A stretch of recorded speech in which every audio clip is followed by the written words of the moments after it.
नमस्कार, मेरा नाम है डॉक्टर पूरू धवन और आज इस वीडियो में हम बात करने वाले हैं वो है वायोपीडी यानी यंग ऑनसेट पार्किंसन डिजीज़ के बारे में। अगर किसी को पार्किंसन अपनी उम्र से पहले हो जाए यानी पार्किंसन की जो होने की उम्र है वो है 50, 60, 70 साल। बट अगर मान लो किसी को उम्र में 35 की उम्र में 40 की उम्र में पार्किंसन की दिक्कत हो रही है तो उसको हम कहते हैं यंग ऑनसेट पार्किंसन डिजीज़। अब यंग ऑनसेट पार्किंसन डिजीज़ किसी को ऐसी थोड़ा हो जाएगी, उसके पीछे कोई ना कोई तो कारण होगा। तो अगर हम देखते हैं कि किसी को वायोपीडी क्यों होता है तो हम उसमें दो बड़े फैक्टर्स देखते हैं। पहला है जेनेटिक यानी आपके माता पिता में से किसी को पार्किंसन था और आपका ब्रेन मान लो कि उसकी जो बनावट है वो कमज़ोर थी, तो ऐसे लोगों के अंदर हम पार्किंसन देख लेते हैं कि पार्किंसन जल्दी हो गया। दूसरा जो सबसे बड़ा कारण हमें देखने को मिलता है, जिनकी फैमिली में किसी को भी पार्किंसन नहीं होता बट आपके अंदर वो पार्किंसन आ रहा है और बहुत जल्दी आ रहा है, उसके पीछे जो हमें रीज़न देखने को मिलता है वो मिलता है स्ट्रेस।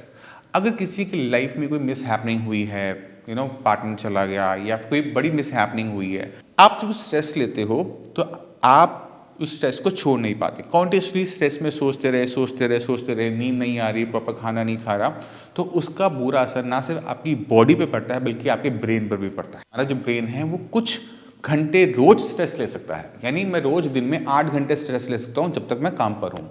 बट यहाँ से जाने के बाद मेरे के पास स्ट्रेस नहीं होना चाहिए, रात को सोते समय मेरे पास स्ट्रेस नहीं होना चाहिए, मुझे उस टाइम में अच्छे से रिलैक्स करना होता है। क्योंकि हमारी बॉडी, आप अपनी बॉडी को समझने की कोशिश करो, ये जो बॉडी है ये 80, 90, 100 साल और 100 साल से भी ऊपर चली जाती है। वहीं पर आपकी लाखों की करोड़ों की खरीदी हुई लोहे की गाड़ी वो इतने साल नहीं चल पाती। कभी सोचा क्यों? ये इसलिए हो पाता है क्योंकि हमारी बॉडी में अगर रोज नुकसान हो रहा है तो उस रोज नुकसान की भरपाई भी हो रही है, यानी हमारी बॉडी में कैटाबॉलिक एक्टिविटीज़ और एनाबॉलिक एक्टिविटीज़ दोनों चल रही होती हैं। दिन के टाइम में जब हम काम कर रहे हैं, कुछ सोच रहे हैं, स्ट्रेस में हैं, तो बॉडी में कैटाबॉलिक यानी बॉडी की टूटने की जो होती है वो काम कर रहा होता है।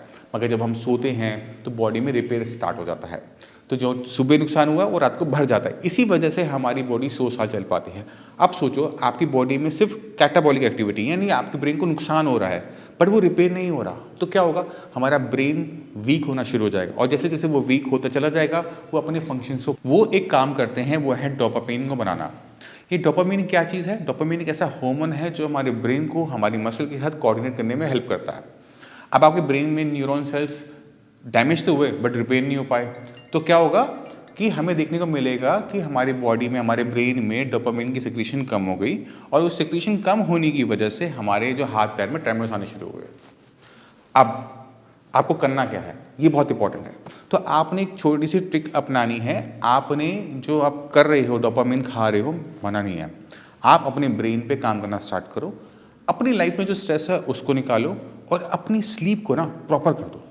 अगर आप दिन में 8 से 9 घंटे, 10 घंटे भी सो जाओगे ना, मुझे कोई दिक्कत नहीं है। आप अगर नींद अपनी प्रॉपर कर लोगे ना तो आपकी बॉडी में जो एनाबॉलिक एक्टिविटीज़ है ना वो प्रमोट हो जाती हैं। अगर आपका खाना अच्छा है, प्रोटीन अच्छा है, उसमें विटामिन अच्छा है, उसमें मिनरल अच्छा है, तो आपने ब्रेन को अच्छी ताकत भी दे दी। अगर आप ये 2 काम कर लेते हो ना तो आप क्या देखोगे कि पार्किंसन आपका बढ़ना रुक गया, और अगर पार्किंसन बढ़ना रुक गया तो आपको एक अच्छी हेल्दी लाइफ मिल जाती है।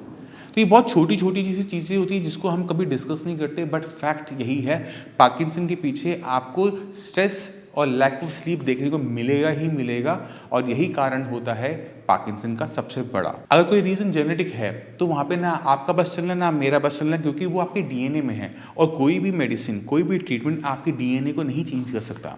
मगर जहाँ पर पार्किंसन एक्वायर्ड है यानी हमारी ही की हुई गलतियों की वजह से हमारी बॉडी को जो नुकसान हुआ उसकी वजह से अगर वो पार्किंसन हमें हो रहा है तो हमें बस वो गलतियाँ करना बंद करना पड़ता है। मैं उम्मीद करता हूँ इस वीडियो से आप समझ गए होंगे वायोपीडी क्यों हो रहा है, किस वजह से हो रहा है, कैसे हमने अपने ब्रेन में एक्टिविटी अच्छी करनी है, इसमें एनाबॉलिक एक्टिविटी बढ़े और हमारा जो ब्रेन को नुकसान हो रहा है वो रुक जाए। फिर भी आपके माइंड में कोई भी डाउट है, कुछ भी पूछना चाहते हो, मैं अवेलेबल हूँ, मेरी टीम अवेलेबल है, और इसी के साथ आपसे मैं चलेगी आगे चाहूँगा। मिलते हैं अगली वीडियो में, तब तक के लिए नमस्कार।